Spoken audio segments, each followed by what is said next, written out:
Jordan Squad. Chuck Dupree got us great. First ones in the live chat. Thanks for being here. Appreciate y'all. Let me get my computer set up. Hopefully quicker than yesterday. Seems things are running a little bit faster today. Let me get rocking and rolling here. Get all my streams up. Get all my feeds up so I can see everything. I do have a good announcement to make as of yesterday afternoon. I've been approved on Whatnot to do my live auctions. So I'm going to start doing some live auctions as long as I can get things figured out by this Saturday. This Saturday at 3 p.m. Pacific Standard Time is when I'll be going live. So pray that I can get everything figured out by then on how to run a Whatnot auction, live auction. I do got everything set up. You'll see the schedule on there. You can go to my Whatnot page. It's Don Blomdahl. Everybody knows it's Don Blomdahl. Let me get over here. Show you real quick right here. Right, you can see that there. Same as my channel name, Don Blomdahl. Okay, Don Blomdahl is my Whatnot page. So you can look me up on Whatnot, throw me a like, check it out. You'll see the scheduled streams I've got every Saturday starting 3 p.m. Pacific Standard Time. We'll be doing live auctions. So that's just a quick announcement. I should throw it in the chat here, huh? I should throw it in the chat and pin the chat. I think you could still pin the chat, right? I think so. Let me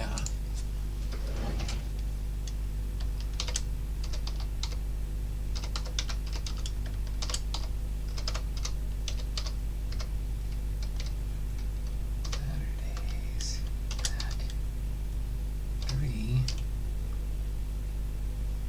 p.m.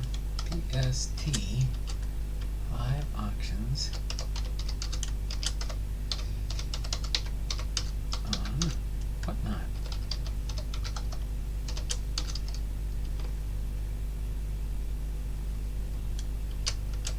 My user name is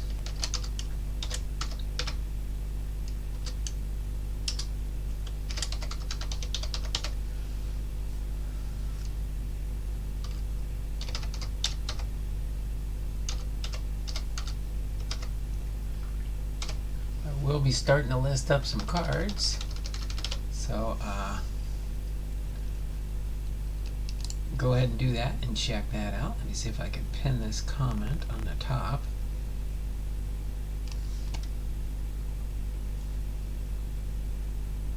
Oh, come on. Okay, let me see if I can get it in the right spot here. I'm going to do a refresh so I can move it up and then pin the comment. There we go. Now I can pin the comment.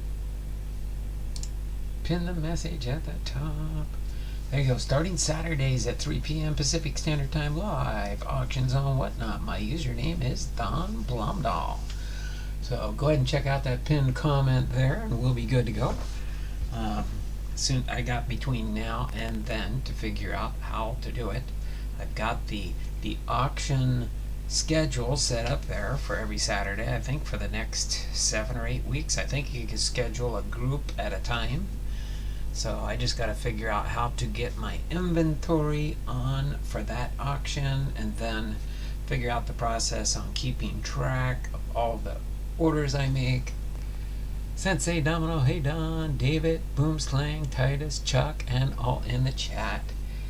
Yes, so let me go with that right now. We started at 2:01, so we are at the 5-minute mark now, so end the early bird.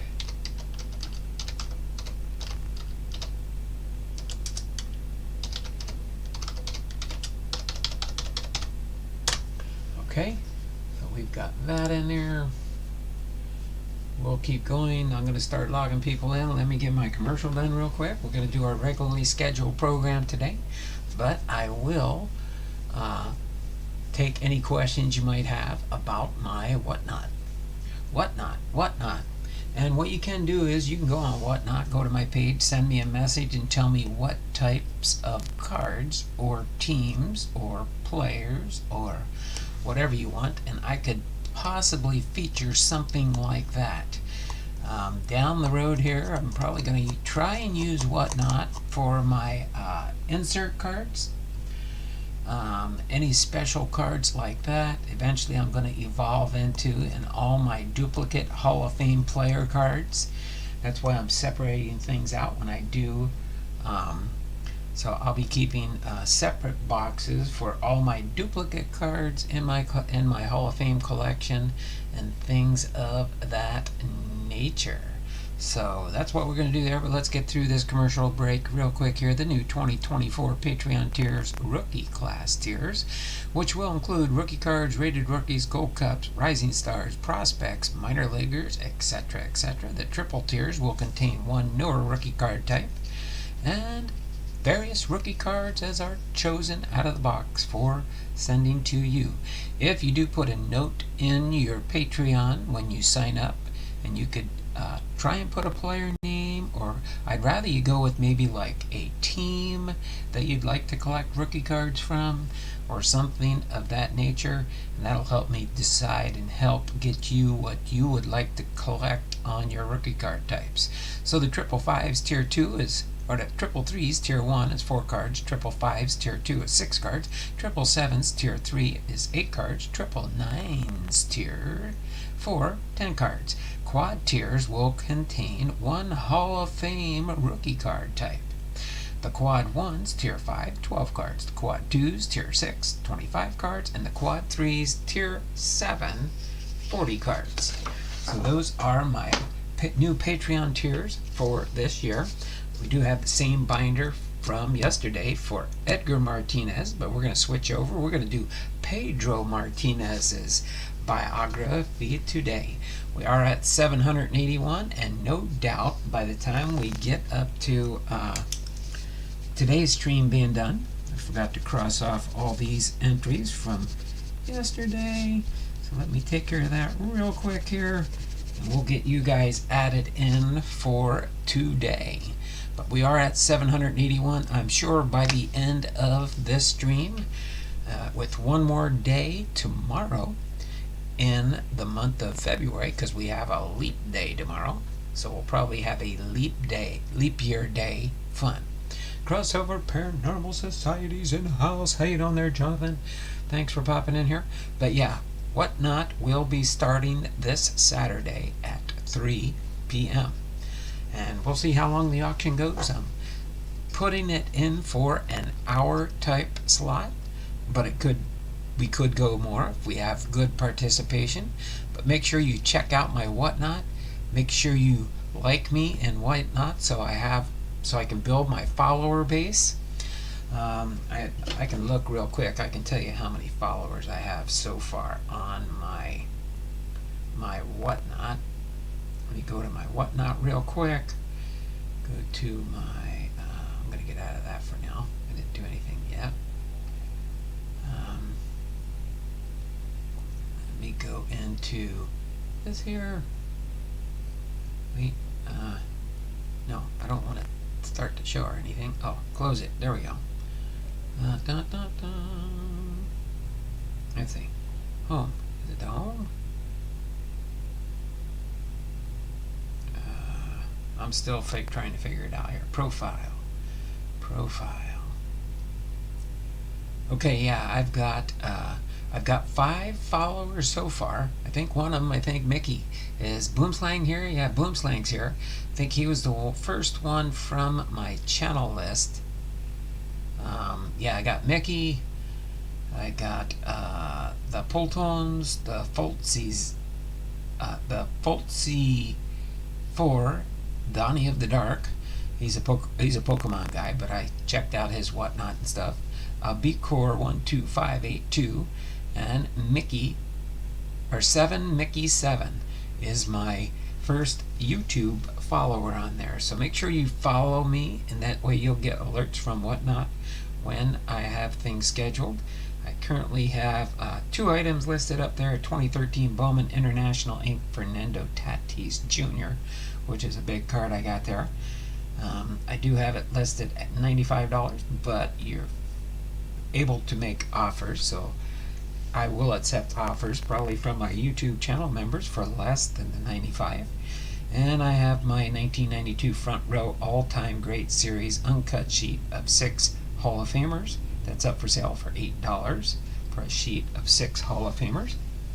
So that's just a couple things I put up there so far, and I'm going to be working on sending out referrals and trying to get more followers on Whatnot.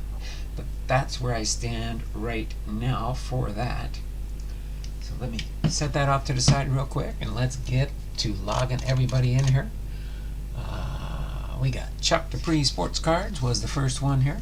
So Chuck's in here with a 2+. Again, after today, the 28th. Oh no, today's the 28th. Tomorrow's the 29th. So we got Chuck. We got God is Great.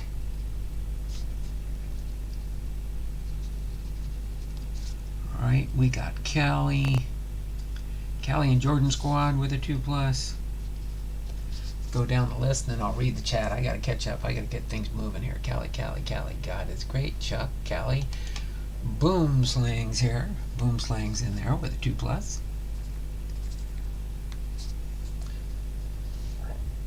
I am gonna give Big Ray a 2+, and Bernie H. Bernie H is working a lot of overtime, but between Bernie H and Big Ray's ball cards, they do watch my replays.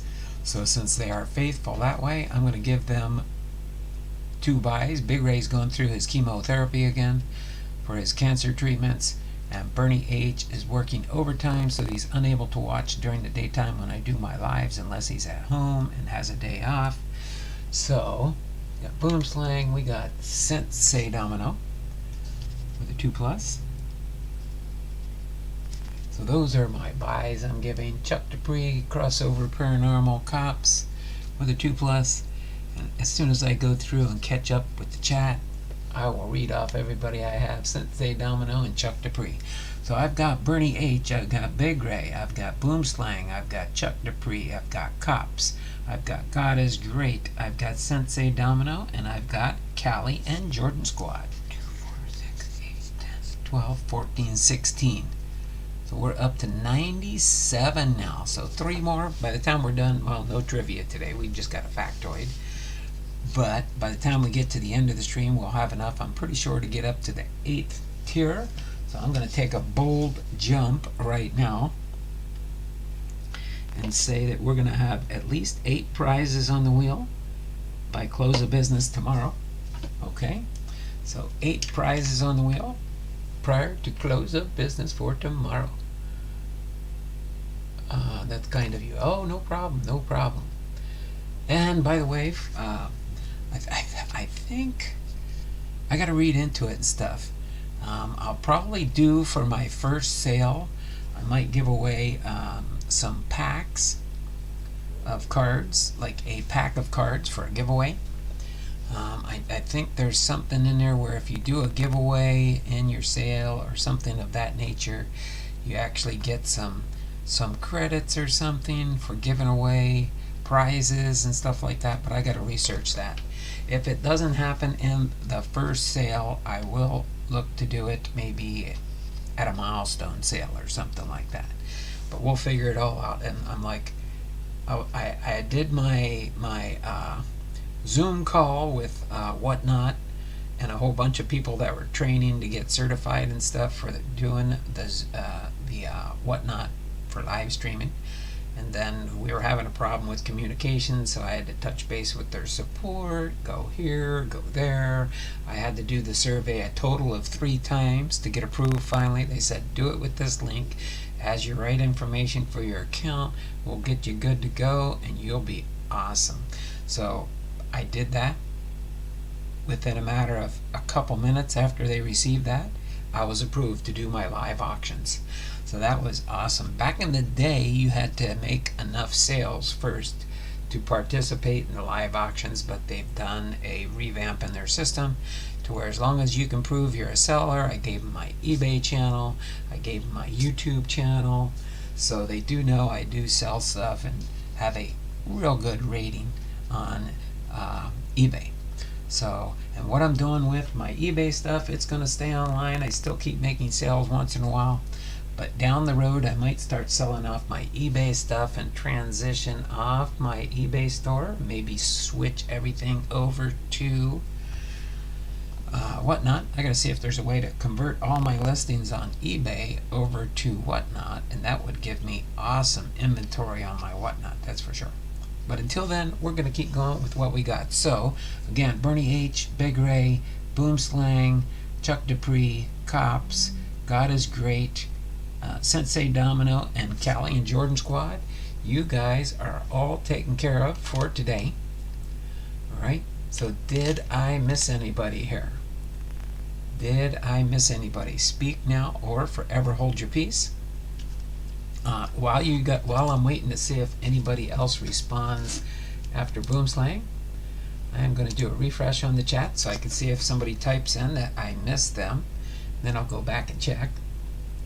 Alright, but we're going to go into this. No trivia right now, so I'm going to set this off to the side for the moment. I'll bring it back if I need to add somebody new in. Today is just team history. It's just a factoid. Tomorrow, for the end of month, we will have a trivia for tomorrow. So you'll be able to get bonus points, and I might make it a 7-pointer. Boomslang, I was going to send you one box with the books in it, but it would be around, I can't see what it says. Oh wow, that would be awesome, Mickey. I love reading sports cards box, especially baseball if they're baseball related or sports. Oh wow, around 50 pounds. So I broke it down to 5 boxes. Oh my word! Do you want me to reimburse you for any shipping or anything on that, Mickey? Do you need me to help with shipping to get those shipped to me? 50 pounds a box. Oh my word. 50 pounds a box? Or you broke it down into, is that 50 pounds per box? Or all the books were 50 pounds and you just wanted to put it in smaller boxes so that my mailman doesn't break his back delivering it to my door? But thanks, Mickey. I appreciate you very much. I'm going to have to take care of you. I'm going to have to come up with something that you really like to collect. But yeah, let's get into this real quick. So team history. Alright, Chuck Dupree said, sports card says he's following me on Whatnot. Appreciate that. Like 5 10-pound boxes. Oh, okay. Okay. Well, I appreciate that, Mickey. Very, very much. I know you're probably wanting to get it out of your garage or something. That's probably what it is. But,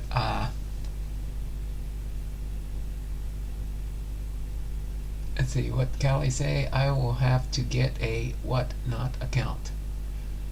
Oh yeah, you can create one. Callie and Jordan Squad. I can't remember. I know I know Jay's Mix is Canadian. They do Canadian people, and they do Canada shipping and stuff. I'm pretty sure they include that in theirs, because I know I've seen some Canadian Whatnotters on there. Yep, they got to go. Okay, send them my way, Mickey. I'll take care of them. My wife will probably have a heart attack, but well, I will have fun with them and see what we got there. That my word, that'll be fun. Have to look into it. Yep, no problem, Kelly. All right, so team history for today, February the 28th, Wednesday, 2024. The baseball birthdays for today are Frank Malzone, Brian Bannister, Jim Wolford, and Marty Perez.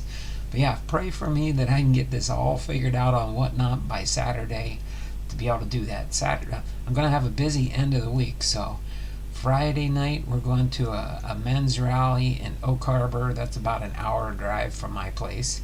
Then we're coming back that night. The next morning, I got to go to the airport and take the missionary that's been staying with us. He's going to Indiana for about a week and a half. Then he's coming back, and then I'm going to be taking a little bit of time off in March, a couple days, probably, I believe Thursday and Friday. Thursday and Friday. Might be Wednesday. No, Wednesday, Thursday, and Friday. I'll give you the dates, and I'll post that up on my YouTube channel in the community tab. But team history is this one for today. On May 31st, 1980, Twins outfielder Ken Landreau took the collar in 4 at-bats in an 11-1 loss to the Orioles. His hitting streak ended at 31 straight games, shut down by lefty Scott McGregor. Unbelievably, the streak was the longest in the American League since Dom DiMaggio posted 34 straight in 1949. So that is our team history for today. All right, Wednesday, February the 28th. Let me set this here. Oh, actually, let me get this out. So this will be on standby. And again, anytime we get more than 10 thumbs up in the chat, thummies up, thummies up, thummies up for me. Don't forget the thummies up when you come into a live stream. It helps even us little YouTubers out. I've been at 1.33K for almost over a year.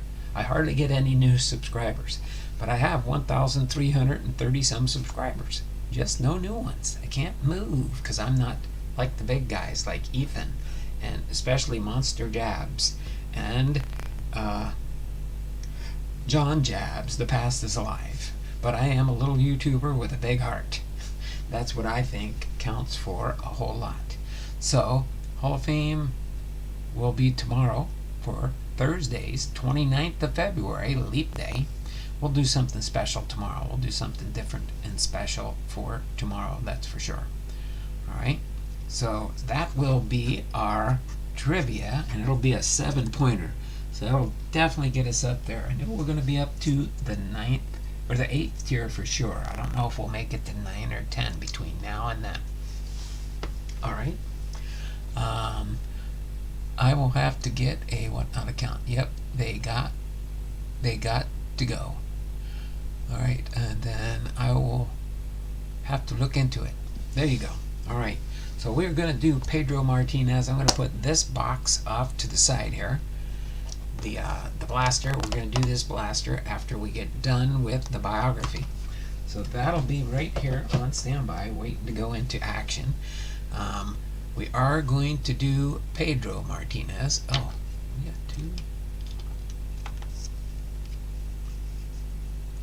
Oh, that's right. We got 2 Pedro Martinez. I forgot. This is the English version, and this is the Spanish version. I always wondered when I got the complete set until I've added new ones in and stuff. So when you get the when you're collecting the whole set of the postcards from the ones that are like Hispanic in Spanish-speaking tongues, they make a Spanish plaque and a English plaque. I think in the Baseball Hall of Fame, I think they've got their English version there. Maybe they do have both. I didn't really pay that much attention. I should have looked when I was there at the Hall of Fame, but I did go through and do a video. So one of these days, I'm going to get that video posted up on my YouTube channel. It's on my camera in which I recorded it, but I just got to transfer it onto my YouTube channel. But Pedro Jamie Martinez, Los Angeles with the National League from 1992 to 1993, Montreal with the National League 1994 to 97, Boston with the American League 1998 to 2004, New York Mets National League 2005 and 8, and the Philadelphia Phillies in the National League 2009, featuring an electric arsenal of pitches that vanquished batters during an era of high-octane offense. The fiery righty from the Dominican Republic owned the inside part of the plate with an exploding fastball and confounding changeup. Led the league in ERA 5 times and strikeouts 3 times, en route to 3 Cy Young Awards and 8 All-Star selections. First pitcher to retire with 3,154 strikeouts and fewer than 3,000 innings. Won 2,119 games with an astounding .687 winning percentage. Posted 117 wins and 37 losses record in Boston, helping to lead the Red Sox to 2004 World Series championship. So, boom, there we go. And tomorrow will be Edwin Matthews, will be our Hall of Famer for tomorrow. So I'm going to get this ready. Again, this is the same binder we used yesterday for Edgar Martinez. But now we are going to use it for Pedro Martinez. Alright, so we did have, this was Edgar's, and I can flip the pages pretty fast here because we already did all the Edgar Martinez. But then since this binder was big enough so far to host Edgar Martinez and Pedro Martinez, that's what we've got here. So this is my marker card for my Pedro Martinez collection. Alright, this is his main rookie. Okay, this one says it's a star rookie, but it's not an official one. So, and then this is all my different cards I have for Pedro. So there's not a lot, but we'll go through as we go through his biography and have fun with that. What a surprise. The White Sox lost again. Oh, that's okay, Chuck. Don't look at your team as winning or losing in spring training, because it's all just to see if we can get the minor leaguers or the professional ball players, the pro ball, to make it into the big leagues. That's the main thrust I see on that. I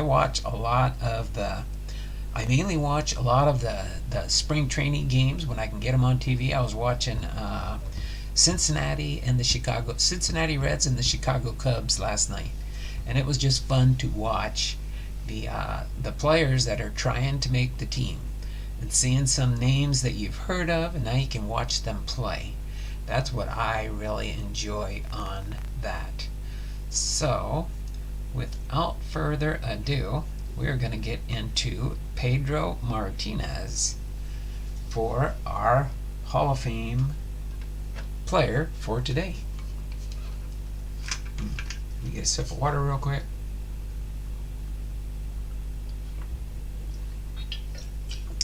This is a pretty long biography, so I think sometimes when I have these real long ones, I might just, they kind of capsulate them into sections. Like I'll give you a little breakdown on Pedro Martinez, what we've got today. We've got his early life, his career, his memorable games. They've got quotes, pitching style, personal life. So they'll break it down into sections. And a lot of times what I'll do, if it's really long, I will skip some portions that I don't think are as important to not belabor it and make it too long a stream, because we're already half hour into the stream, but we are going to get into the biography part here now. So sit back, get some popcorn, peanuts, or Cracker Jacks, and just enjoy the show and the biography for Pedro Martinez. Pedro Jamie Martinez, born October 25th, 1971, is a Dominican-American former professional baseball starting pitcher who played in the Major League Baseball from 1992 to 2009 for 5 teams, most notably the Boston Red Sox from 1998 to 2004. As of 2023, Martinez's record of 219 wins and 100 losses places him 10th highest in winning percentage in Major League history and 5th highest among pitchers with more than 2,000 career pitched innings. Martinez ended his career with an earned run average of 2.93, among the lowest ever by a pitcher with at least 2,500 innings pitched since 1920. He reached the 3,000 strikeouts mark in fewer innings than any pitcher except Randy Johnson and Max Scherzer. So I guess he's third place. Martinez is the only pitcher other than Scherzer to compile over 3,000 career strikeouts with fewer than 3,000 innings pitched in his career as of 2023. Martinez's career strikeouts of 10.04 per 9 innings ranks him 6th all-time among pitchers with over 1,500 innings. An 8-time All-Star, Martinez was at his peak from 1997 to 2003, established himself as one of the most dominant pitchers in baseball history. He won 3 Cy Young Awards, 1997, 1999, and 2000, and was runner-up twice in 1998 and 2002, posting a cumulative record of 118 wins and 36 losses, with a 7.766 with a 2.20 ERA, while leading his league in ERA 5 times and winning percentage and strikeouts 3 times each in 1999. Martinez was runner-up for the American League Most Valuable Player Award after winning pitching Triple Crown with the 23-4 record, 2.07 ERA, and 313 strikeouts, and along with Johnson, joined Gaylord Perry in the rare feat of winning the Cy Young Award in both the American and National Leagues, a feat since accomplished by Roger Clemens, Roy Halladay, Max Scherzer, and Blake Snell. He recorded the second lowest single-season fielding independent pitching FIP in the live ball era, 1.39 in 1999, and the second lowest season WHIP total in Major League history with 0.737 in 2000, and the lowest single-season adjusted ERA plus in Major League history, 291, also in 2000. Although his performance suffered a steep decline in 2004, Martinez ended the season memorably by helping the Red Sox end a long drought and winning their first World Series title in 86 years. This. I've watched baseball for 47 years. I know that. Oh, I figured, Chuck. Alright, so let me do this real quick. Let me refresh the live chat so I know I've caught up to this point in the chat. In case I see things moving up, I'll go in and catch up. I don't mean to ignore the chat, but it's fun going through the biography. I like to try and do it as quick as I can, try and get through it as fast as I can. Officially listed at 5'11", 1.80 meters, and 170 pounds, 77 kilograms, Martinez was unusually small for a modern-day power pitcher, and is believed to have been somewhat smaller than his officially listed height and weight. In his early 30s, injuries began to keep him off the field to an increasing extent, with his appearance and success dropping off sharply in his final seasons. Modern sabermetric analysis strongly highlighted Martinez's achievements. As of 2023, his career strikeout to walk ratio, WHIP, and adjusted ERA plus are among the highest in Major League history. Martinez dominated while pitching most often in a hitter-friendly ballpark and facing some of the toughest competition during the steroid era, which is generally thought to have favored batters. Many consider Martinez to be one of the greatest pitchers in Major League history. He was elected to the Baseball Hall of Fame in 2015 in his last year of eligibility, joining Juan Marichal as the second Dominican to be enshrined. His number 45 was retired by the Red Sox in a ceremony held 2 days after his Hall induction. As far as his early life, Martinez grew up in the Dominican Republic in the Santo Domingo suburb of Guayabo, and he was the fifth of 6 siblings living in a palm wood house with a tin roof and dirt floors. His father, Pablo Jamie Abreu, worked odd jobs. His mother, Leopoldina Martinez, worked for traditionally wealthy families, washing their clothes. When Martinez was old enough to work, he held a job as a mechanic. He did not have enough money to afford baseball, so he improvised with oranges. His brother, Ramon Martinez, was pitching at a Los Angeles Dodgers baseball camp in the Dominican Republic. As a young teenager, Martinez carried his brother's bags at the camp. One day at the camp, Ramon Martinez clocked his 14-year-old brother's pitches at between 78 and 80 miles per hour. Martinez debuted professionally with the Tigres del Licey of the Dominican Winter League during the 1989-90 season. He then pitched briefly for the Azureros del Este before rejoining Licey in 1991-92 in a 9-player transaction that included George Bell, Jose Offerman, Julio Solano, among others. Then on to his career.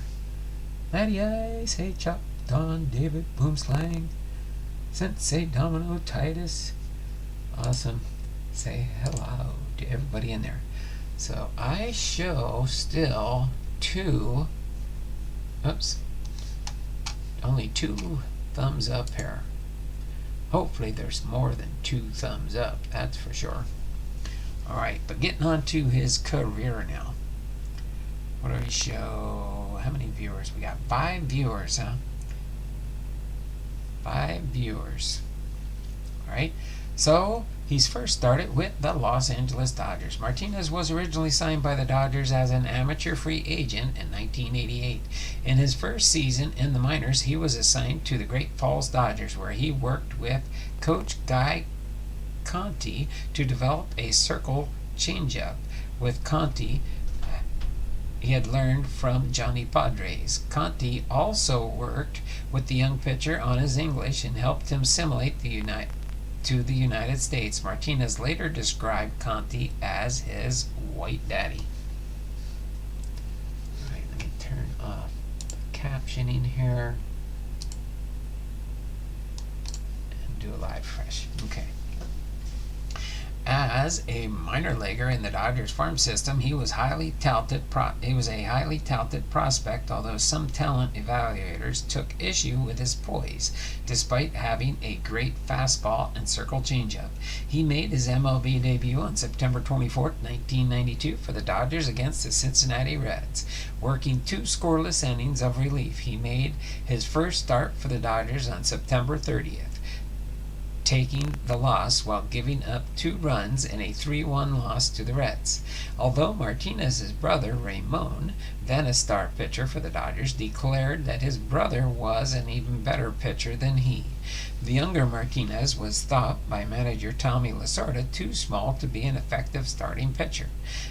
At the MLB level, Lasorda and Pedro Martinez almost exclusively as a relief pitcher. Lasorda was not the first to question Martinez's stature and durability. In the minor leagues, the then 135-pound pitcher was threatened with a $500 fine if he was caught running. Martinez turned in a strong 1993 season as the Dodgers set-up man, going 10-5 with a 2.61 ERA and 119 strikeouts in 65 games. His 107 innings led the National League in relievers. With the Dodgers in need of a second baseman after a contract dispute with Jody Reed, Martinez was traded to the Montreal Expos for Delino DeShields before the 1984 season. Then on to the Montreal Expos.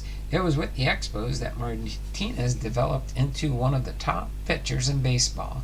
Despite possessing a live fastball, he had difficulties maintaining control. It was during a bullpen session that manager Philippe Alou encouraged him to modify his primary grip on the fastball from 2-seam to 4-seam.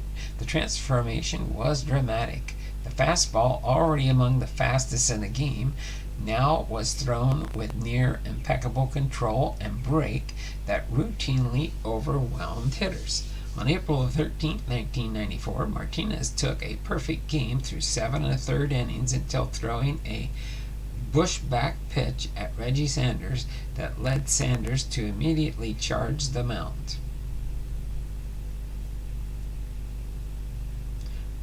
Starting a bench-clearing brawl. Martinez ended up with a no decision in the game, which the Expos eventually won 3-2. On June 3, 1995, Martinez pitched 9 perfect innings in a game against the San Diego Padres before giving up a hit in the bottom of the 10th inning. He was immediately removed from the game and was the winning pitcher in Montreal's 1-0 victory. See Memorable Games. In 1996, during a game against the Philadelphia Phillies, Mike Williams attempted to hit Martinez with a retaliatory pitches for the earlier hit batter, but failed with 2 consecutive attempts. After the second attempt, Martinez charged the mound and started a bench-clearing fight. In 1997, Martinez posted a 17-8 record for the Expos and led the league in half a dozen pitching categories, including a 1.90 ERA, 305 strikeouts, and 13 complete games. Pitched while becoming the only Expo ever to win the National League Cy Young Award. The 13 complete games were tied for the second highest single season total in the modern era of baseball since Martinez's career began. Curt Schilling had 15 in 1998. Chuck Finley and Jack McDowell also reached 13 in a year. However, this 1997 total is by far the highest in Martinez's career, as he only completed more than 5 games one other season, 7 in 2002. Martinez was the first right-handed pitcher to reach 300 strikeouts with an ERA under 2.00 since Walter Johnson in 1912. Hey, excuse me. Oh my word.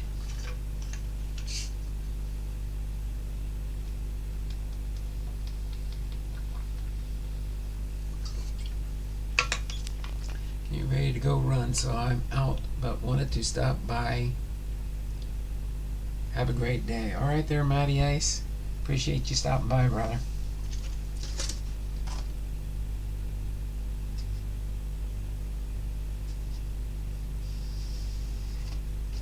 Okay.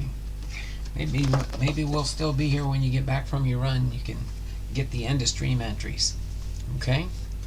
All right, so next on to the Boston Red Sox. Approaching free agency, Martinez was traded to the Boston Red Sox in November 1997 for Carl Pavano and Tony Aramis Jr. Martinez was subsequently signed to a 6-year, $75 million contract with an option for a 7th year at $17 million by the Red Sox general manager Dan Duquette.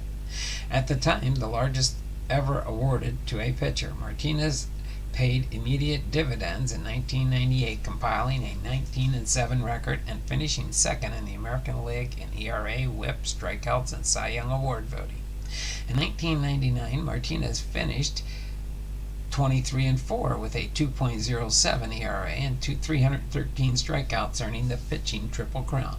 In 213 and a third innings across 31 games, 29 starts, he led the entire major leagues with strikeouts per 9 innings and strikeouts to walks ratio of 13.2 and 8.46 respectively.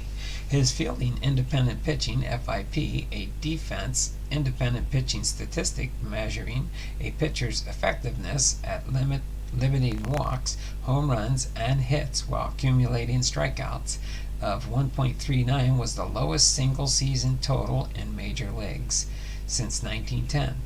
Among pitchers who threw more than 35 innings, the second best FIP in baseball in 1999 was Randy Johnson's 2.76, and that year no one else in the American League had a FIP below 3.25. Martinez also became just the 9th modern pitcher to record a second 300 strikeout season, along with Randy Johnson 6 times, Nolan Ryan 6 times, Sandy Koufax 3 times, Curt Schilling 3 times, Walter Johnson and Sam McDowell, J.R. Richard, and Ruby Waddell, and an anomaly among power pitchers. Martinez is the only 20th century pitcher to notch 300 strikeouts in a season without being at least 6 feet tall. All right, hold on. I got an itch here if I can reach it. The aches and pains of getting older. Oh, I forgot. Let me change the page. You've been wondering probably what I'm going to change the page. Martinez unanimously won his second Cy Young Award and finished second in the American League Most Valuable Player ballot. The MVP results was controversial as Martinez received the most first-place votes of any player, 8 of 28, but was omitted from the ballot of 2 sports writers, New York's George King and Minneapolis's LaVelle Neal.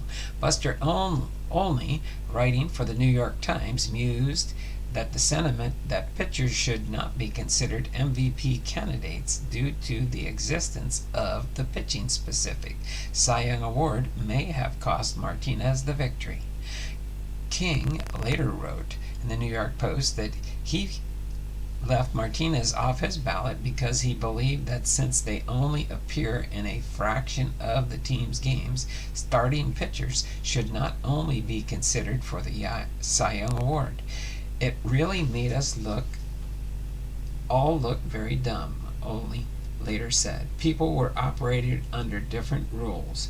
The question of eligibility is a very basic thing. People were determining eligibility for themselves. Texas Rangers catcher Ivan Rodriguez narrowly won the award over Martinez by a margin of 252 points to 239. Rodriguez had been included on all 28 ballots. Then asked about the result by WEEI-FM radio in January 12th. Or in January 2012. Martinez said, "I'm not afraid to say that the way George King and Mr. LaVelle III went about it was unprofessional." Okay, turn the page real quick here to our next 9 cards from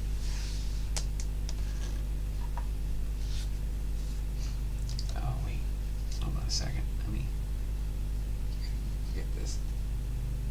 Hold on, I'm going to move this out of the way for now because I want what do you have? Okay, there we go.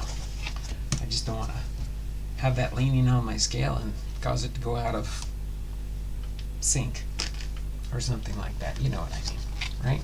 Don't you? I hope so. Now I got everything falling off the stand here. Let me put Pedro back in the book here. Or in the... Okay. There we go. Okay.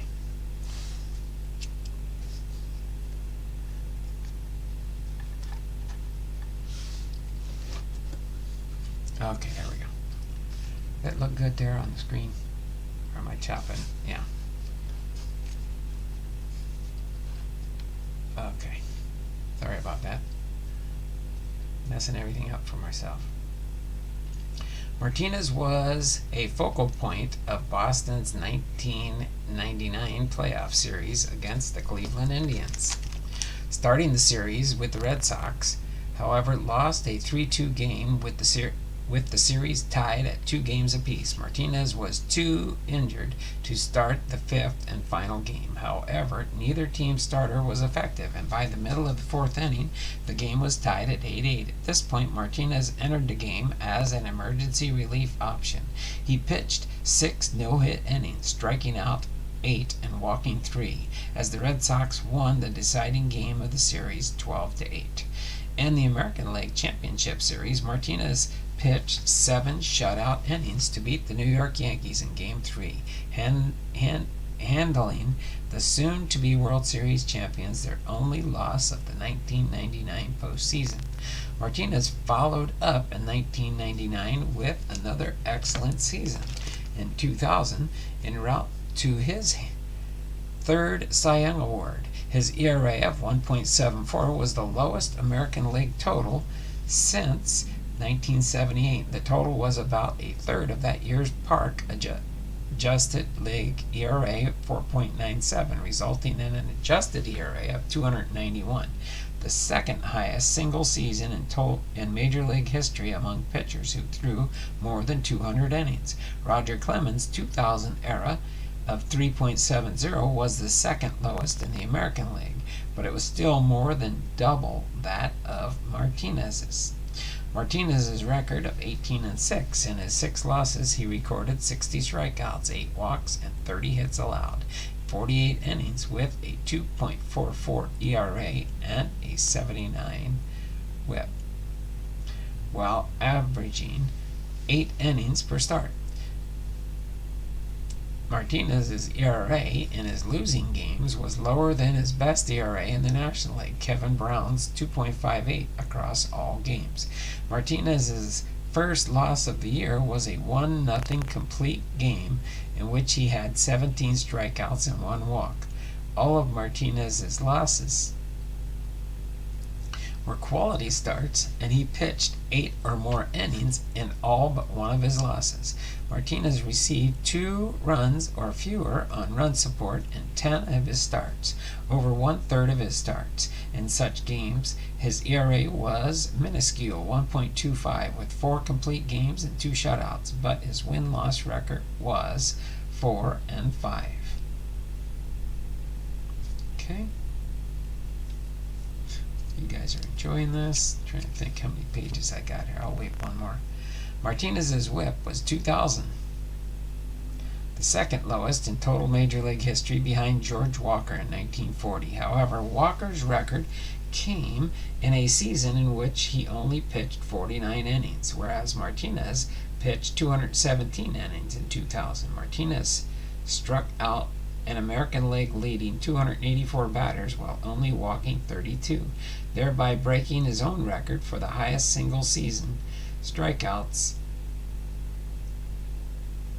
to walk ratio, 8.88, in American League history. Martinez held opposing hitters to a slain line of 1.167, 0.213, and 0.259, and recorded more than twice as many strikeouts.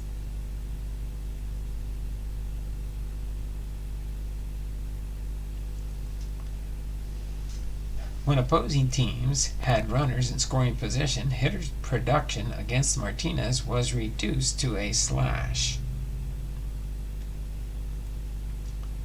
line of 133, 188, and 219.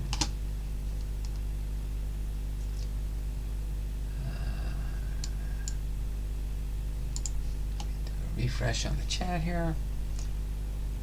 All right. Across 1999 and 2000, Martinez allowed 288 hits and 69 walks and 430 innings, with 597 strikeouts, a .83 WHIP, and a 1.90 ERA. Some baseball pundits believe that given the era in which Martinez pitched during the peak of the steroid era in a league with a designated hitter with hitter-friendly Fenway Park as his home field, his performance represents the peak for any pitcher in baseball history.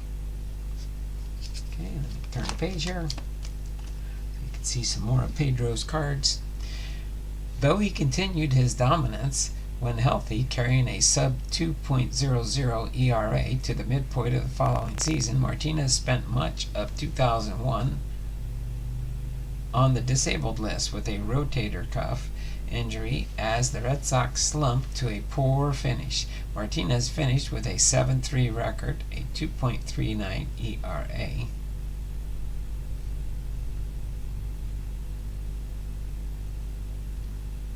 and 163 strikeouts in 116 innings. Healthy in 2002, he rebounded to lead the league with a 2.26 ERA, a 0.923 WHIP, and 239 strikeouts, while going 20-4. However, that season's American League Cy Young Award narrowly went to 23-game winner Barry Zito of the Oakland Athletics, despite Zito's higher ERA with WHIP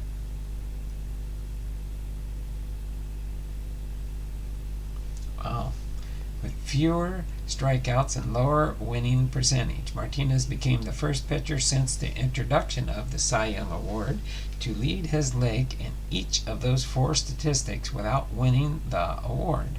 Martinez's record was 14-4 in 2003, and he led the league in ERA with 2.22 and ERA plus 211. And his whip 1.04 for the fifth time each, and finished second to league leader Esteban Loaiza by a single strikeout. Martinez came in third for the 2023 Cy Young Award, which went to Toronto's Roy Halladay. Get a sip of water here real quick.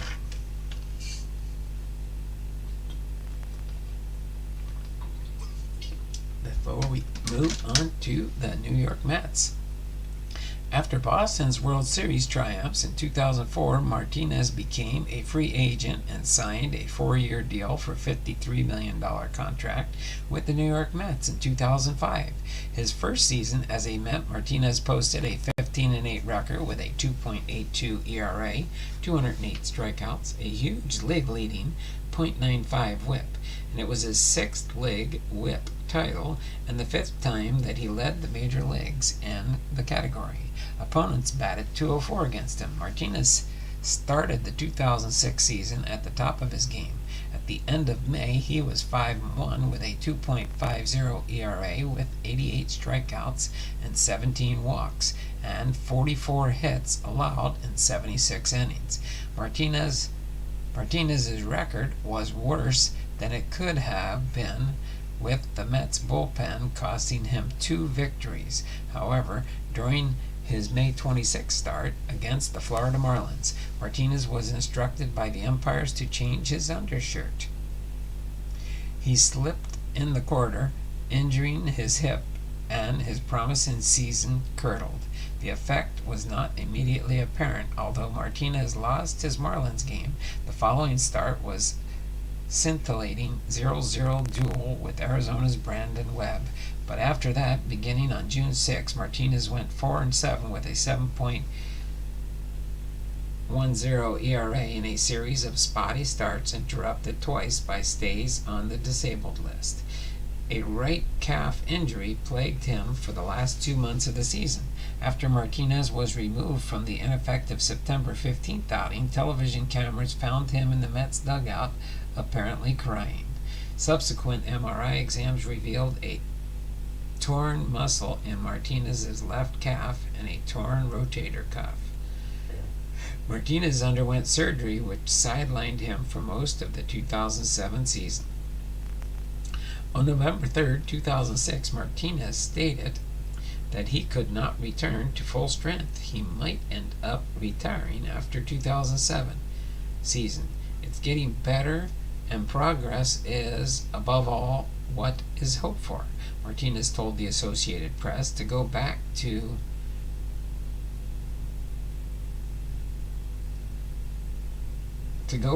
I have to recover. I have to be healthy. But if God doesn't want that, then I would have to think about giving it all up. Martinez added, "It's going to be a bitter winter because I'm going to have to do a lot of work.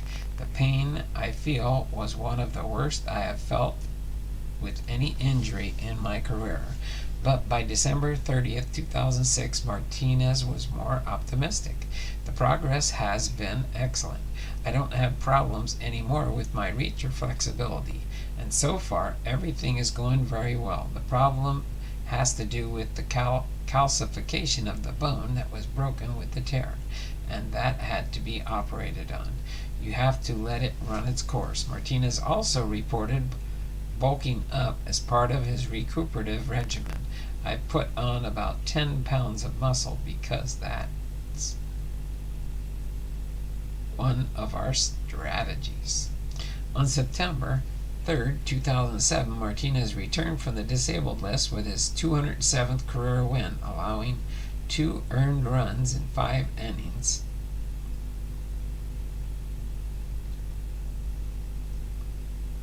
and collecting his 3,000th career strikeout, becoming the 15th pitcher to do so.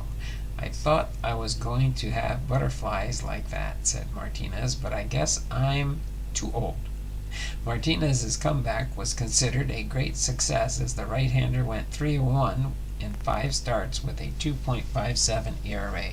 But his last start was a crucial 3-0 loss to St. Louis in the final week of the 2007 Mets' historic collapse. Martinez provided a good pitching performance. 7 innings pitched, 2 errors and 7 hits, 1 base on ball, and 8 strikeouts.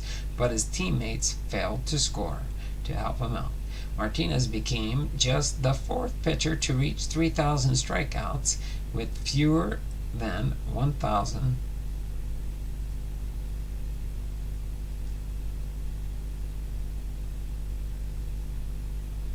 walks.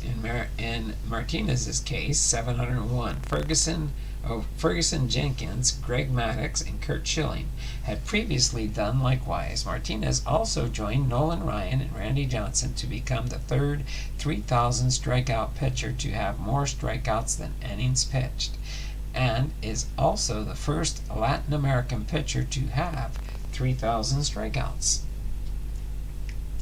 During his 4-year Met contract, Martinez was 32-23 in 79 starts with a 3.88 ERA and a whip of 1.16. Then on to the Philadelphia Phillies. We got left here 1, 2, 3, 4, 5 more pages of cards, that is. I might have to slow down. I think we got quite a ways to go here. Now on to the Philadelphia Phillies. A free agent, Martinez did not sign with a major league team during the winter. In March, he joined the Dominican Republic squad for the 2009 World Baseball Classic. In an attempt to showcase his arm, Martinez pitched 6 scoreless innings with 6 strikeouts and no walks. But the team was quickly eliminated from the tournament, and no MLB contract was forthcoming. In July 2009, Phillies scouts evaluated Martinez in 2 simulated games against the Phillies DSL team, leading to a 1-year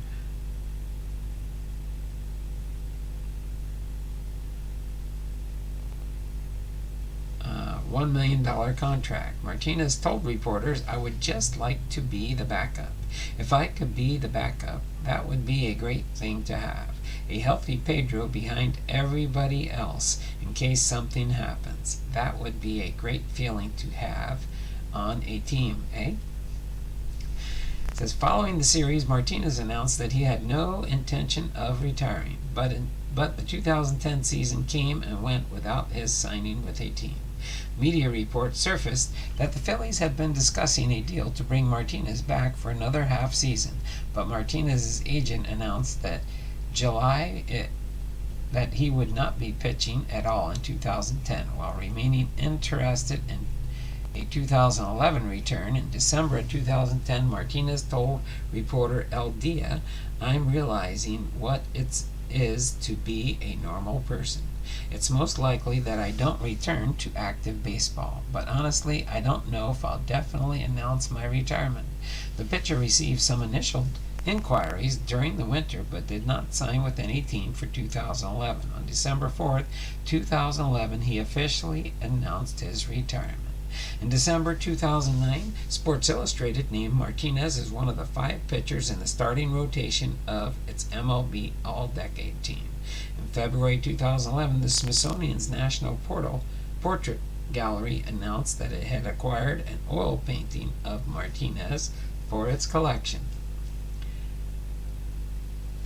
Right after his retirement on January the 24th, 2013, Martinez joined the Boston Red Sox as a special assistant to general manager Ben Cherington. As far as memorable games in his career, let me turn the page real quick. He had the following: imperfect hit by pitch. On April 13th, in his record start as a Montreal Expo, Martinez lost a perfect game with 1 out in the 8th inning when he hit Cincinnati's Reggie Sanders with a pitch. An angered Sanders charged the mound and threw Martinez to the ground. Before both teams cleared the benches and broke up any potential fight, Sanders later ridiculed in the press for assuming that a pitcher would abandon a perfect game in order to hit a batter intentionally. Martinez allowed a leadoff single in the ninth inning, breaking up his no-hitter, and was removed for reliever John Wetland, who loaded the bases, then allowed 2 sacrifice flies, thus saddling Martinez with a no decision. 3 years later, in 1997, Martinez had a one-hitter against the Reds. The hit came in the 5th inning. 9 perfect innings. On June 3rd, 1995, while pitching for Montreal, he retired the first 27 Padres he faced. However, the score was still tied 0-0 at that point, and the game went into extra innings. As far as his all-star strikeout streak, Martinez was selected as the starting pitcher for the American League All-Star team in 1999. The game on July 13, 1999 was at Fenway Park, Martinez's home field. Martinez struck out Barry Larkin, Larry Walker, and Sammy Sosa consecutively in the first inning. He then struck out Mark McGwire, leading off the second, becoming the first pitcher to begin an All-Star game by striking out the first 4 batters. The National League's Brad Penny matched the feat in 2006. Then on to Yankee Stadium's one-hitter. Martinez again came close to a perfect game on September 10, 1999. He beat the New York Yankees 3-1, and he faced just 28 batters while striking out 17 and walking none. Martinez hit the Yankees' first batter, Chuck Knobloch, but he was then caught stealing. Only a solo home run by Chili Davis separated Martinez from a no-hitter. The Davis home run came in the second inning, eliminating any suspense. But sports writer Thomas Boswell called it the best game ever pitched at Yankee Stadium. Martinez retired his last 22 batters, and he faced in a row during this game. Then he had a hitless clincher on October the 11th, 1999, in Game 5 of the ALDS. Charles Nagy started for Cleveland, and Bert Saberhagen started for Boston, both only 3 days rest. Boston jumped out to a quick 2-run lead in the top of the first inning, but Cleveland responded with 3 runs in their own bottom half of the inning. The hitting continued, knocking Saberhagen out of the game in the second inning, having allowed 5 runs, and then Nagy out of the game after only finishing 3 innings and allowed 8 runs. Going to the 4th inning, manager Jimmy Williams opted to replace Derek Lowe with Martinez, who had left the game with a back injury. The decision would prove to be wise, as Martinez threw 6 hitless innings in relief to win and clinch. Alright, what do we got? The kids are saying closer. Right now, I know it would be easier to do it close. Let me see if I can zoom in a little bit. Give me a second there, okay? So 1999, we have the ALCS. And then we had the face-off with Roger Clemens on ESPN. Another close call, Martinez versus Zimmer. Grady's Little Visit, World Series debut. Okay? Let me see if I can make them a little bit closer for you. Hold on a second there. I think what I'm doing here. I could probably zoom in a little without cutting off the cards. There, I could probably do that. I think I can move it back this way a little bit more. That's about the best I could get, Titus. Just so you do know. That's about the best I can do for now. I know you probably put that up there a little while ago. But it's kind of hard when I'm doing the binder, as far as that's about as close as I could zoom in and get all 9 cards in the picture. Got to put it on a real big screen, and then they'll be able to see it better, maybe. I don't know if you have a big screen. So let me do this real quick. Try and finish up the biography here. We're just over an hour on the stream, I think. Yep, an hour and 10 minutes. We only got, I think, 3 more pages to go in the binder here for Pedro Martinez. Okay, so let me get back to our bio here. His World Series debut after a comparatively lackluster season in 2004, though still a solid season by general standard, Martinez got the win in Game 3 of the World Series. He shut out the St. Louis Cardinals through 7 innings, recording his final 14 outs consecutively in what would turn out to be his last game for Boston. On to the Mets. With the Mets on April 10, 2005, Turner Field, Martinez outdueled John Schmaltz, pitching a 2-hit, 1-run complete game en route to his first Mets victory on August 14, 2005. The Dodgers pitched 7 1/3 hitless innings, but ended up losing the no-hitter and the game. Okay, turn to the next page here. Okay, got this one and one more after this with a few cards on it. Return to Fenway. And then, Who's Your Daddy? In both the 2004 ALCS and the 2009 World Series, Martinez was greeted with the chant, "Who's your daddy?" from New York Yankees fans whenever Martinez was pitching, due to his statement on September 24th, 2004 saying, "I mean, what can I say? Just tip my hat and call the Yankees my daddy." As far as his quotes, "I'm not afraid of hitting anyone because I can put the ball where I want to. I only hit 9 guys last year. When I do hit them, it's usually just a nibble. I can nibble their jersey with the ball. That's how much I can control the ball," Martinez said to Sports Illustrated. As far as his pitching style, we're almost done with his biography coming up here. As far as his pitching style, Martinez's 4-seam fastball, power curveball, cutter, sinker, and circle changeup were all well above average, combined with his historically excellent control. They proved to be an overpowering package. Martinez threw from a low 3/4 position, nearly sidearm, that hit the ball very well from batters,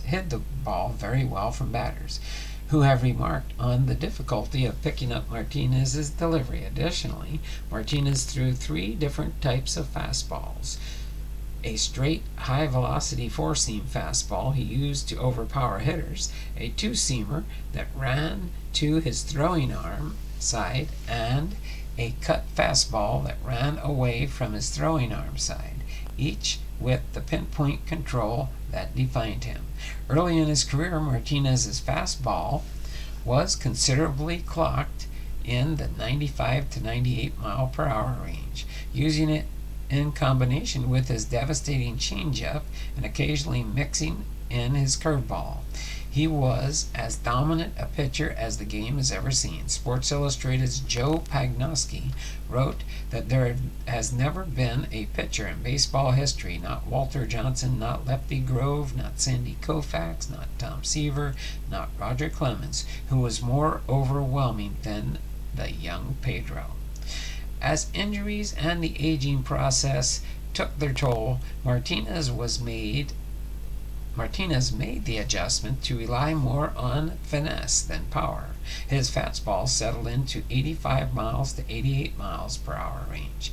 Although he was occasionally able to reach 90-91 miles per hour when the need arose, Martinez continued to use a curveball, a circle changeup, and an occasional slider. With his command of the strike zone, he remained an effective strikeout pitcher despite the drop in velocity. Baseball historian Bill James described Martinez as being substantially more effective than his pitching peers due to his variety of pitches, pitch speeds, pinpoint control, and numerous modes of deception. All right, we got one more section here, and then we'll do his recap. Here's the last 4 cards on the page here. I could probably lift it up for a second here so you can see it a little bit closer, maybe. That's about all I can do there now. As far as his personal life, Pedro is married to former ESPN Deportes sideline reporter Carolina. What? How did that happen?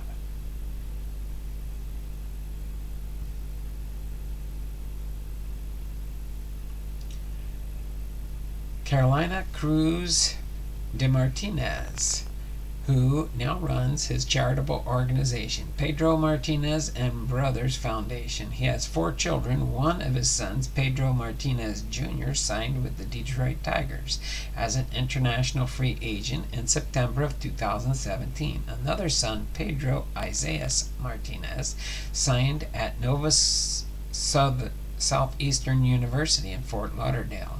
He also has another son, Enyo Martinez, and a daughter, Nalia Martinez. Martinez has been a naturalized American citizen since 2006. Okay, so let's now do his recap for Pedro Martinez. GC, no more. That's the last 3. Pedro Martinez was born October 25th, 1971. Is currently at age 72. He was born in Managuayabo, Dominican Republic. He batted right, threw right. His MLB debut, September 24th, 1992 for the Los Angeles Dodgers. His last MLB appearance was September 30th, 2009 for the Philadelphia Phillies. His MLB statistics, win-loss record, 219 wins, 100 losses. Earned run average, 2.93. Strikeouts, 3,154. He played for the following teams: Los Angeles Dodgers, 1992-93. Montreal Expos, 94-97. Boston Red Sox, 1998-2004. New York Mets, 2004-8.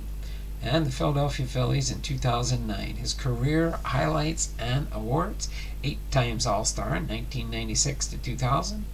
2002, 2005, and 2006, World Series champion in 2004, 3-time Cy Young Award 1997, 99, and 2000, Triple Crown in 1999, MLB wins leader 1999, 5 times MLB ERA leader in 97, 99, 2000, 2002, 2003.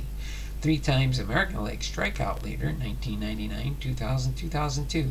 Boston Red Sox number 45 retired, and the Boston Red Sox Hall of Fame. He's a member of the National Baseball Hall of Fame, inducted in 2015 with 91.1% of the ballot on his first time up. So there you go. That is Pedro Martinez. Okay, so let me go ahead and put this binder back. I gotta put a label on it so I know it's both Edgar Martinez and Pedro Martinez.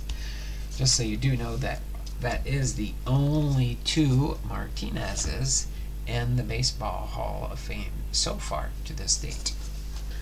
I'm gonna put this in the side back here.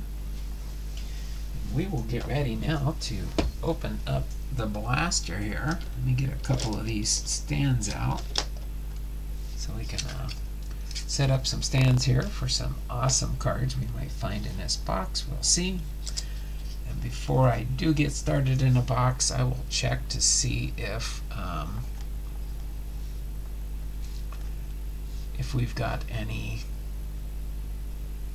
more thumbs up than the 6 I see showing right there right now.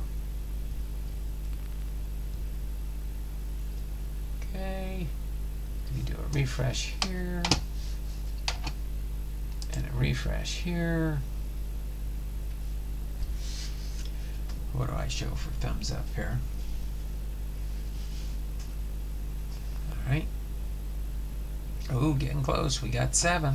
Can we get to 10 before we finish opening the blaster box? That would be the keynote to see if we can get them before we open the blaster box. Okay? So when we finish the blaster box, I'll check one more time. I will zoom in a little bit here so we can be closer so the kids can see the cards easier. Oh wait, hold on. Let me get over here. Then I'll know where we... Oh, there we go. That is pretty good, I think. Let me see if I can...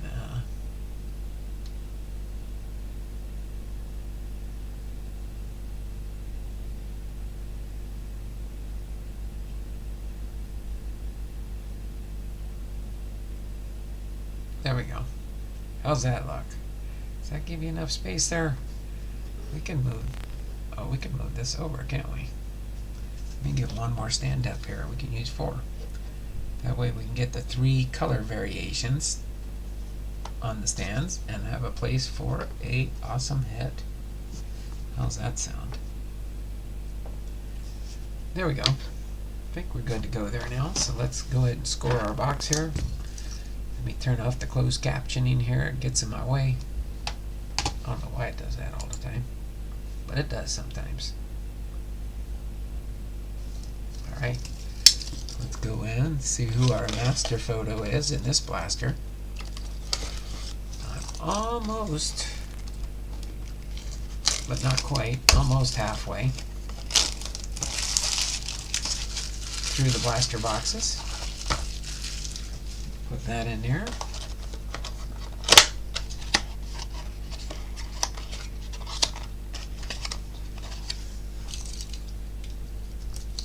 Put the knife back now. The kids are saying number 1 through 5. Oh, we don't have 1 through 5 on this one, but we have I don't know, how many kids do you have there? How many kids do you have in the room? Can you tell me real quick? I'm trying to remember, how many packs do we got in this box?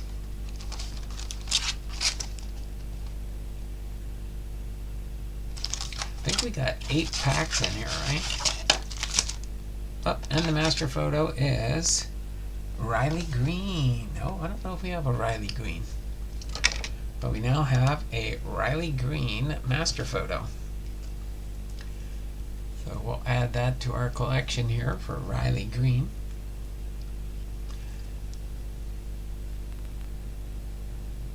Many. Okay. Well, we could tell you what, it'll prolong everything, but that's okay. We will let's go ahead and I'm going to set this off to the side since we are done with that for now.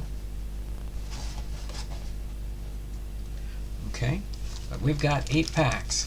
2, 3, 4, 5, 6, 7, 8, and there's 5 cards on average per pack. 8 kids are 6 years old. That 8 is awesome. We've got 8 packs. So go ahead and have them choose numbers and put their names attached to the numbers. If you could put it in like a, if you can put it in the chat like 1, 2, 3, 4, 5, 6, 7, and 8. Unless you just want to get all their first names and put them in a row and we'll just assign a pack to them. But if you can do that real quick, we have 8 packs. 1, 2, 3, 4, 5, 6, 7, 8. So go ahead there, Titus. Oh, there we go. Yeah, 1, 2, 3, 4, 5, 6, 7, and 8. Go ahead and do that real quick, and we can do that. We can do that. I'm gonna put this off to the side here. Actually, yeah, here, let me get this ready here. I'll do it right down here so we can see the packs. We got 1, 2, 3, 4, 5, 6, 7, and 8. We've got 8 packs. 1, 2, 3, 4, 5, 6, 7, and 8. 1, Chun 1, Zen 2, Rook 3, Jeju 4, Saiki 5, 6, Ben 7, Seiki, and 8 is that Koku? Kuku? Kaku? Sorry, I'm probably butchering their names.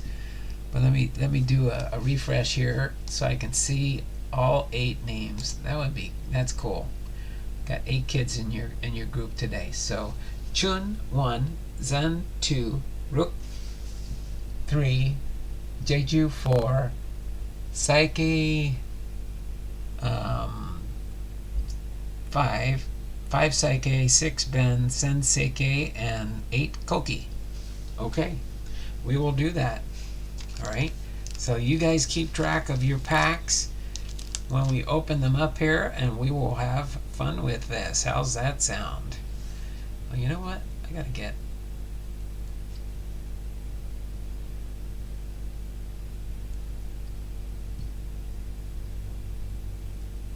No, I don't want that. Oh, I gotta go here, that's why.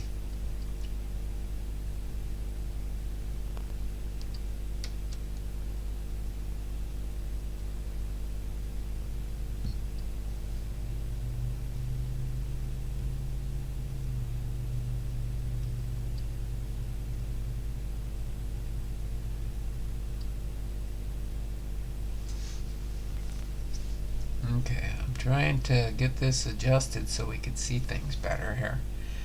Sorry, I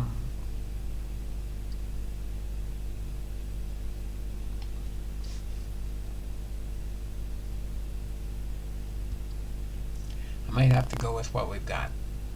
How's that sound? Oh, wait.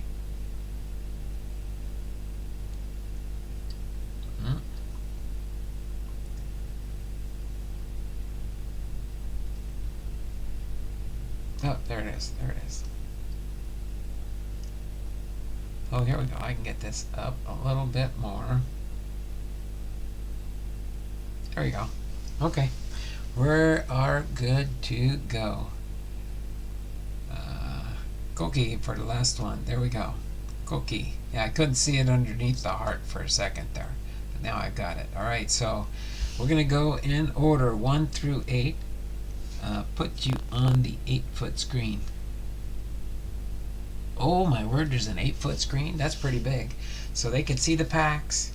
So we got 1, 2, 3, 4, 5, 6, 7, 8. Alright, so we're going to start with Chun. Chun, we're going to open this pack in your honor, and we will go through and see who we can find in here. Okay? And then if we end up getting 2 more likes, we'll probably open up a nice... So we've got Alex Verdugo, base. We've got a Teoscar Hernandez with the Seattle Mariners for a base. Then we've got a Max Muncy. They always enjoy hearing their... I'll say it for each pack as we open up. Max Muncy with the Dodgers. Base. Alright, we've got a J.D. Martinez. Color variation. Black with the palm trees. There we go. That's our black. It's our first one up here. Put the black over there. And Mark Ventos, rookie card. Base. Alright, so there you go, Chun. Next is Zen. Zen is next with his pack, or her with their pack. Alright, so this one is pack number 2 for Zen. Okay. So we got George Kirby with the Seattle Mariners. Base. We've got Clayton Kershaw with the Dodgers. Base. We've got Javier Baez with the base. We've got our first insert card, Virtuos of Velocity, Rafael Devers. Insert. Okay, so we'll put the insert over here, and then we've got the Frank Thomas, the Big Hurt, with a base. I don't know if I've seen this Frank Thomas. Does he have 2 cards in the set here? I don't remember if I saw that one or not. Alright, pack number 3 coming up next for Rook. Rook, this one's yours. Okay.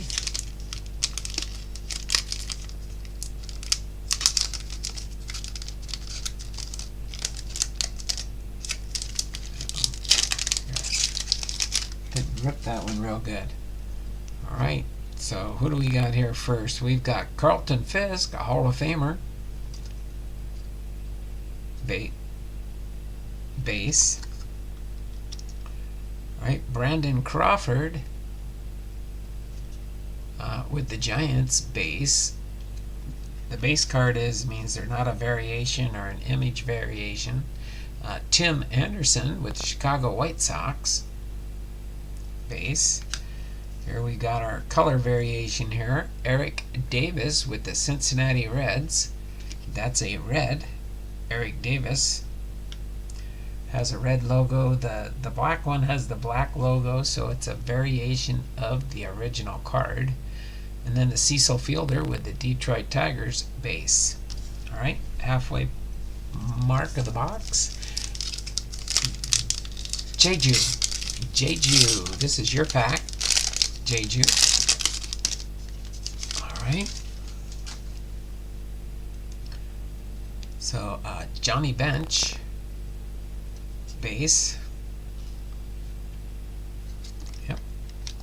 And we've got Robbie Ray with the Seattle Mariners, base. Then we've got Tom Seaver, Hall of Famer, base. And for this pack,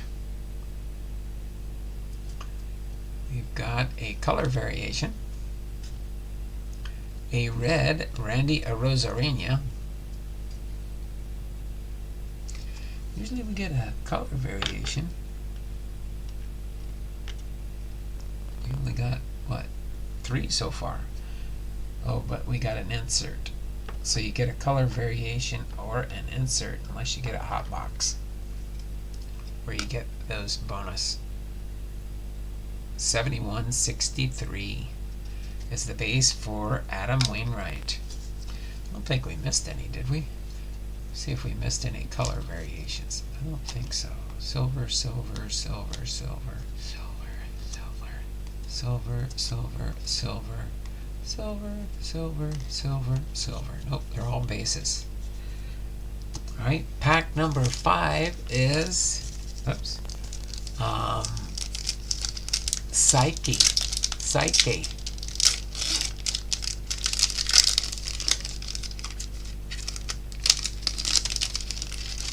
Okay, Psyche. We got Ryan Mountcastle for the Orioles, base. We got Garrett Mitchell, rookie card for the Milwaukee Brewers, base. We've got Francisco Lindor with the New York Mets, base. Right. We've got the Rogers Hornsby. Oh. Usually is in a different spot, but it's right here. It's a base, but it's a color variation. Oh, that's a sepia one.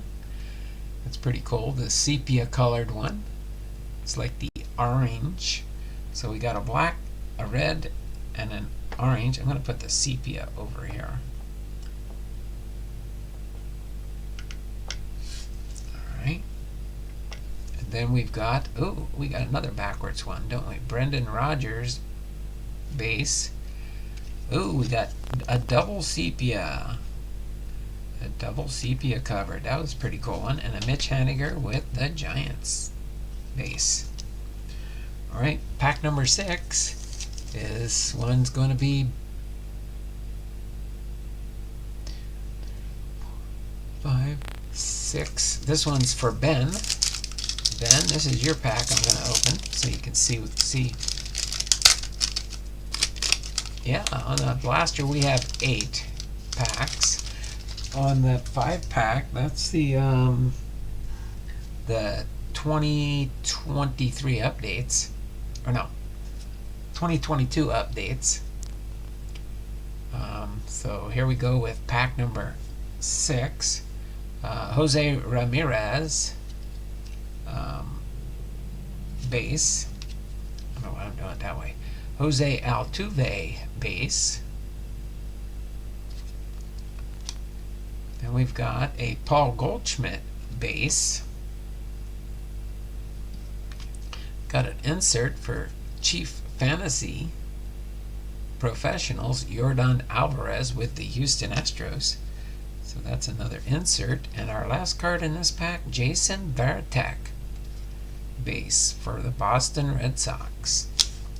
All right, pack number 7, Sekai. I think it's Sekai, maybe.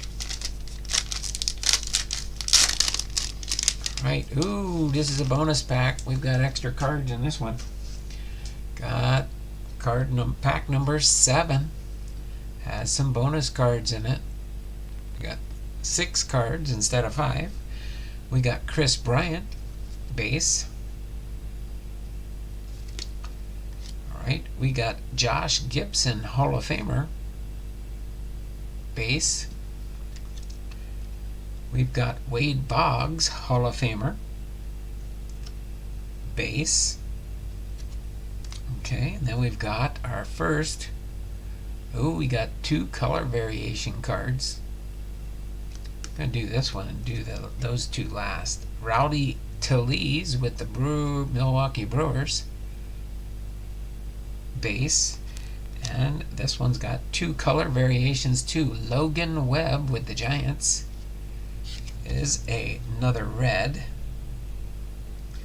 And Tom Glavine, Hall of Famer. Going to be another red probably. Ooh, that's a nice one. I like that. That one's a nice one. Like standing underneath the palm tree. Probably down in either Florida. Probably Florida with the Atlanta Braves. The Grapefruit League for spring training. Alright, last pack magic. We've got 7 thumbs up on my screen. I'll do a refresh as soon as we're done here before we get into the recap and end of stream. But we are almost at 2. So this one is for Koki. This is for Koki, the last pack here. We've got Nick Prado, rookie card for the Royals, base card. We've got Chris Sale with the Boston Red Sox, base card. Then we've got Javier Assad with the Chicago Cubs, rookie card. Ooh, we got a good hit. Good hit coming up. Members only card. This is a base, but we've got a Carlton Fisk. Members only. That is pretty cool. And the Jackie Robinson base. But that is pretty cool. We got the Carlton Fisk. I gotta get this one top loaded. So we ended with the Carlton Fisk members only. Let me get another. Let me get a top loader for this one. Let me get a nice top loader. That's gonna go in my Hall of Fame collection for the Carlton Fisk members only card. That is a hit for sure. Too bad it wasn't serialized. That would have even been best, but it probably certain numbers that they print members only. You can see the little members only logo there. That's pretty cool. Pretty cool. So let me put that right there. Titus is in the house. Yes, he is with the kids. That was a pretty good box. Overall, we've got Oh, let me do the refresh, see how close we are to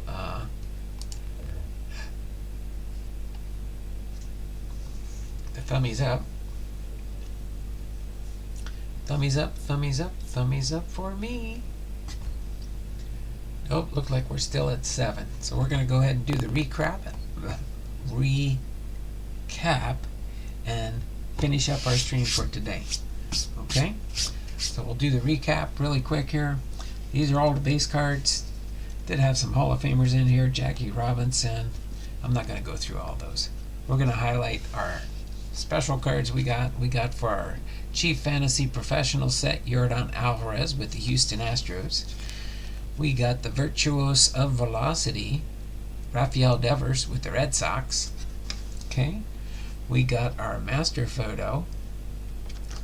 Oops. If I can keep it standing up. Our master photo for Riley Green with the Detroit Tigers. I hit the thumbs up first. Wish I could give you 8 more for the kids. I know there. I know. But there's always tomorrow. There's always tomorrow. Alright, we got 2 sepias here. We got Brendan Rodgers and Rogers Hornsby. That's a cool one for my Hall of Fame PC. For Rogers Hornsby. Hopefully I can get the rainbow for the Rogers Hornsby. The Carlton Fisk. Oh, we'll do that last. That's the big hit in the blaster. We did get 4 red cards. We got a Tom Glavine Hall of Famer, Logan Webb, Randy Rosarena, and an Eric Davis for 4 reds variations. And then we got the J.D. Martinez black base for the Dodgers.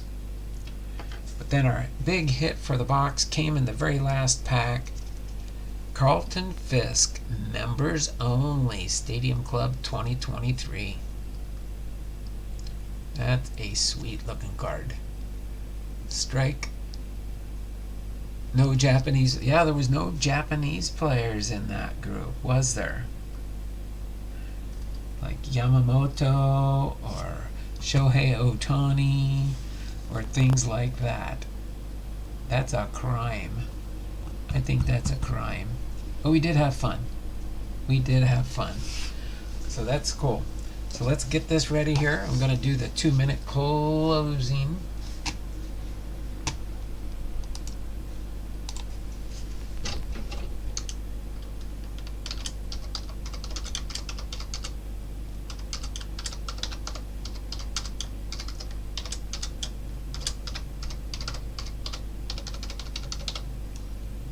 Alright.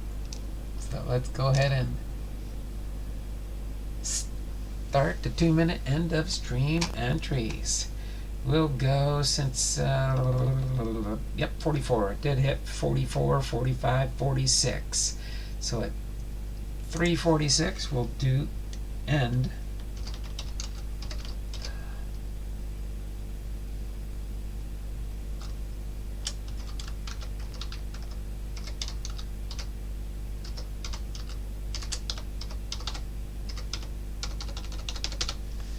Alright, so we'll end the 2-minute end of stream entries right at 3:46. And I'll log everybody in, give you your entries, and then we will be back tomorrow for the 29th of February. So we're going to have the end of month giveaway tomorrow. Okay? We will have the end of month giveaway tomorrow. We got about a minute to go on the end of stream. Is that the only one that's here right now? Is it God is Great? Let me go here, do a refresh real quick, but I'm pretty sure we're all done and up to date. Might have 8, might have 9. I doubt if we have 10. But we've already commenced the 2-minute warning. We did make it to 8 thumbs up today. Good going on the 8 thumbs up.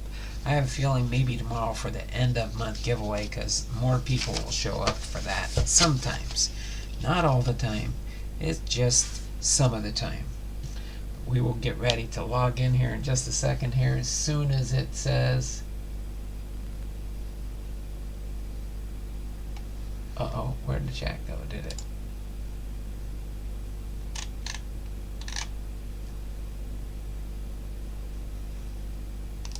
Uh-oh, I gotta end it.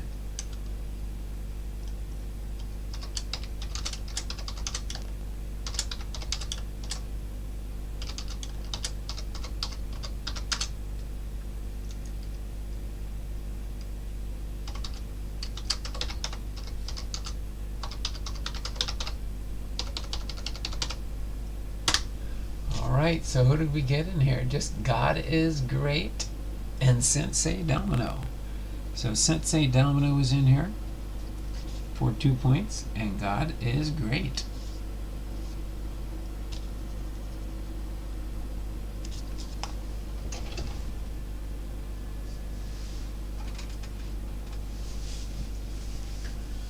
Was that it? Was that it? I hit the enter, right? Yeah, I did. So we're going to go ahead and get ready to sign off for today. That was fun. I'll go ahead and sort these, put these in my box so I know where I've got them organized at. The end of stream, 2-minute warning. God is Great and Sensei Domino. So until tomorrow, again, I will throw this out there again. I'm going to try and put a link in my channel area, if I can, for my Whatnot. If you want to check out my Whatnot this Saturday at 3 p.m. Pacific Standard Time, I'm going to have my first live auction on Whatnot.